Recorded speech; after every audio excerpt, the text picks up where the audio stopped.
Mayoral Memo with Matthew Dickerson from Dubbo Regional Council.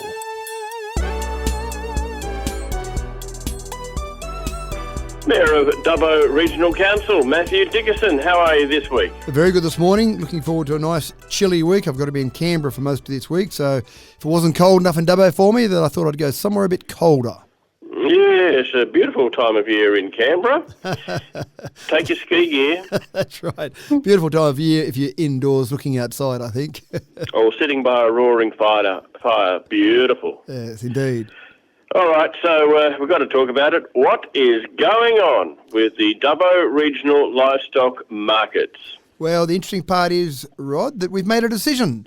And despite many people saying that we'd already made our minds up or we'd made a decision or it was all done and dusted, the only time that councillors have made a decision about the sale yards was on Thursday night. So there was a fair bit of debate and discussion. We opened up the entire theatre for our chamber, so we moved the meeting across to the theatre. 500 seats there. Some people were saying we're going to fill the theatre and have people flying out over the sides. We got 240, which I was pretty happy with. I actually like the idea of lots of people coming along and watching democracy in action. And it's not very often I can say what I'm about to say, Rod, but we decided to put the prices up at the sale yards by 30%, and the crowd cheered. So it's an interesting situation. There was obviously debate about whether or not we sell the sale yards or we lease them or we keep them. But if we keep them, we know that they haven't been great from a financial perspective. So if we kept them, we did send the message loud and clear that we would have to put the prices up. So the process started back in 2021, but obviously over the last few months it's ramped up. We had an expression of interest process to see what the market thought of the different options. And I think that was really important. That was one thing that was discussed on Thursday night, whether or not we needed to go out through that EOI process. But I think that was really important so we could see what the options were, what the market value of the sale yards was, what the options in terms of a lease, who might want to lease. So we went through all that process, and in the end, we said the best thing for the residents, the ratepayers, the community of Dubbo was for Dubbo Council to retain the sale yards, but a couple of important things. We are changing the operating model. So at the moment, the Dubbo Stock and Station agents are intertwined in the process when cattle are sold, for example. What we're doing is we're going to take complete control of the process. So I think that'll be better for everyone. It's clear who's got control of what process. It's also easier, we're going to make it much easier for agents to come along and sell. In the past, there was a fee of $12,686.93 as a one-off fee to become an agent and start selling there. And we want to encourage more competition. We want to encourage more agents to be there, Rod. So we've reduced that to a $200 annual fee, so a dramatic drop there.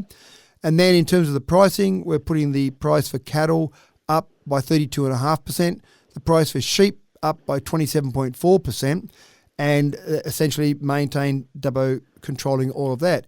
And that's where I say we made that announcement, we went through the process, had the debate, put our hands up and voted, and the crowd cheered because they were incredibly happy with Dubbo keeping them, despite the fact there'll be around a 30% price increase. So after all those changes, I think we're now getting to what will be a fantastic option, and I think this will be better for the community, and certainly better if we can get more agents there.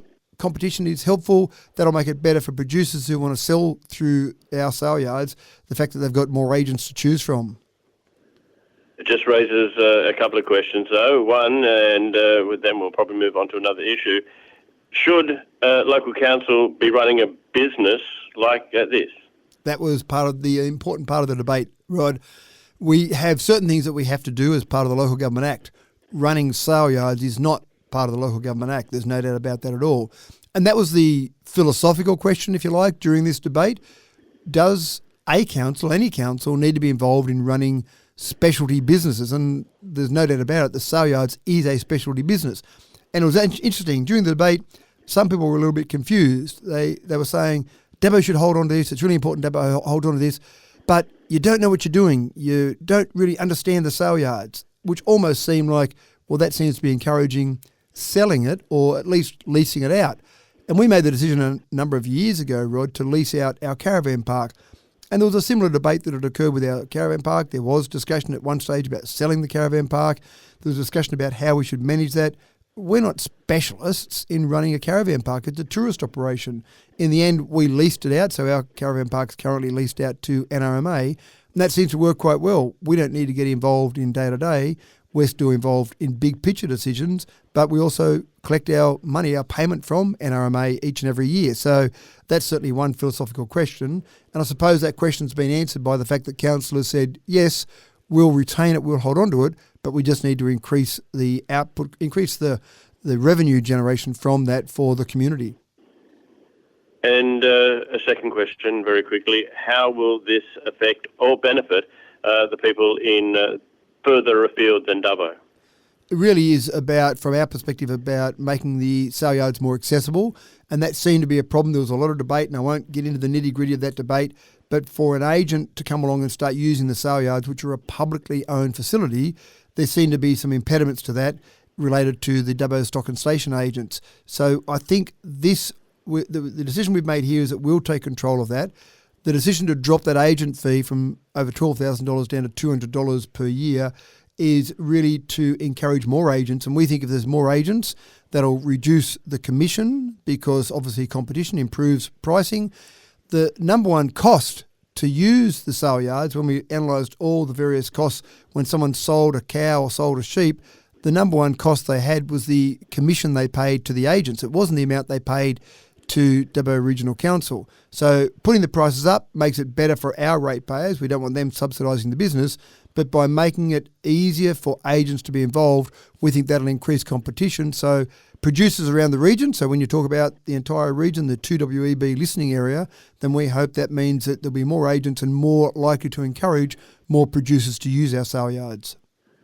What's happening with Keswick? Keswick land has been moving a little bit slower than we'd like it to move. We put this on the market really just when interest rates started to go up.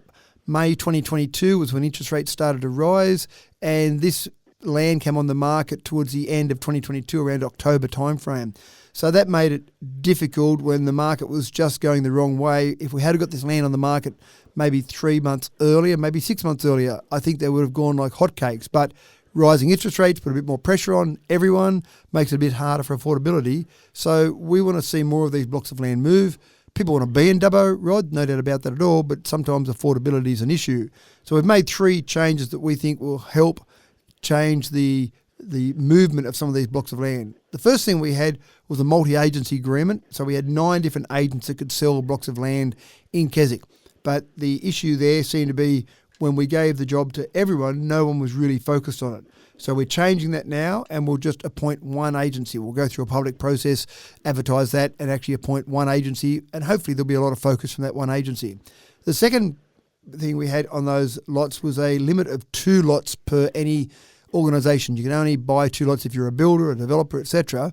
And there were some, or at least one I know off the top of my head, a builder that bought 2, built a house, sold them. They want to buy more, but the resolution we had at the time wouldn't allow that.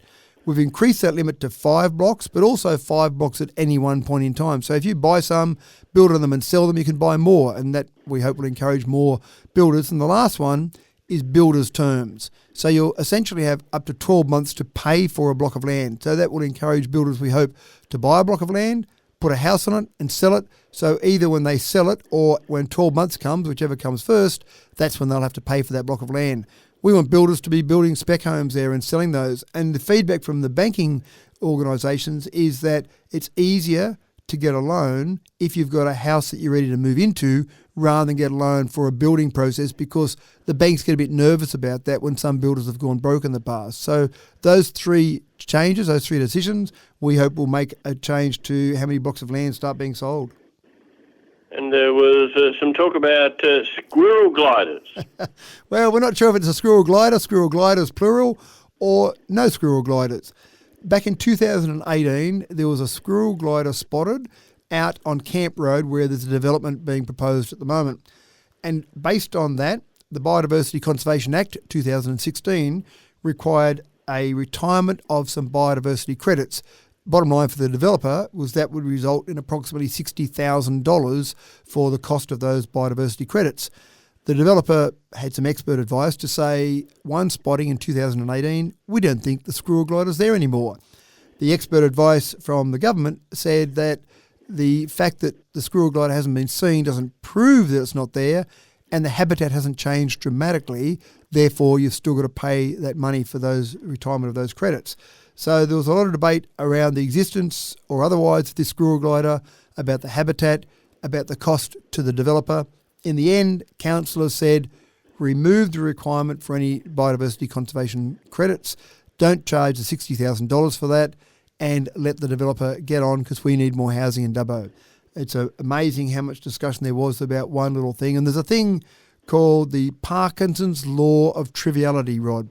And it says in general that the amount of debate by any committee over a decision is inversely proportional to the amount of dollars being spent. And in this case, $60,000 was being debated. We had a long debate about that. Another item on the agenda was our budget, $180 million budget approval, dramatically less debate about that than the $60,000 squirrel glider, which goes to the point of Parkinson's Law of Triviality. We're hearing from Matthew Dickerson, Mayor of Dubbo Regional Council. It's a great voice you have there, and you got to see some more fantastic voices from the region, Murrumbilla voices. Yeah, indeed, and I'm sure you've heard the Murrumbilla Choir at different times, and there's different choirs that make up Murrumbilla voices. They have different choirs perform from time to time. They're on a 7-day tour through Sydney, through Canberra, basically going out and taking these wonderful voices to people in different areas. One of the places they were stopping at was Government House, and they did ask me to come along and watch the performance there at Government House. Mark Colton, our federal member, was there as well watching the performance. And it is great to see the kids performing and just the whole process with Murrumbilla Voices, the way kids are selected, the way they're involved and engaged. 19 years this has been going, so it is fantastic to see how long it's been going, and it's changing lives. There's no doubt about it. We saw a video there about how kids' lives have been changed after they finish school and the impact Murrumbilla has had on them. Linda Hurley, Her Excellency Mrs. Linda Hurley, is the patron of Murrumbilla Voices, so it was very appropriate that they had a performance there on this tour at Government House. And of course, His Excellency General the Honourable David Hurley, AC, DSC, retired, and Mrs. Linda Hurley, Her Excellency Mrs. Linda Hurley, have finished their role as Governor-General, or his role as Governor-General, and her important role in that as well. 1st of July today, we've now got Her Excellency Samantha Mostyn has taken over as Governor-General. So I thought it was also appropriate to wish David and Linda farewell after the wonderful work they've done for this nation over the last 5 years. Unfortunately, on the night, David had been a little bit sick because he'd been at one of his grandchildren's birthday party. I think it was a second birthday party, and caught a cold there. But certainly Her Excellency Mrs. Linda Hurley was there, and I got to pass on a couple of presents to her and thank them for their wonderful work they've done for this nation over the last 5 years and for this state over the previous 5 years. All right. Murrumbilla Voices, I do feature, or some may even say star, in a documentary about Murrumbilla Voices, a great organisation. Quickly, tell us about donating blood. Giving blood. We definitely gave blood on Friday last week. A few councillors came along to help in a blood drive. Dubbo Donor Centre is 5th out of the donor centres across the state. We're 37th across all of the nation. Out of all 537 LGAs, we're 37th in terms of the volume of blood given, and we are encouraging people to give blood. They've got a 3-month blood drive on at the moment, and we thought what better way to encourage people to give blood than for us to roll up our sleeves. And when I talked to a few councillors and I said, I'm asking you to give blood, they didn't think that would be something they'd be asked to do when they first stood for council. But certainly giving blood and encourage people to give blood is life-saving, and it's quite incredible the impact giving blood has. And just reading through some of the stats when you're sitting there looking at this particular blood drive, you are saving lives. So it's quite a fulfilling thing to do, but also there is a need for more blood. So I'd encourage everyone across the region to give blood if you can. It doesn't take too long. You walk in, fill in the details, give blood, walk out. That's all done less than an hour. If you've got some extra time, giving plasma is worthwhile. That takes a bit longer, but certainly I encourage people to give blood. I thank you for your time today. Thanks, Rod.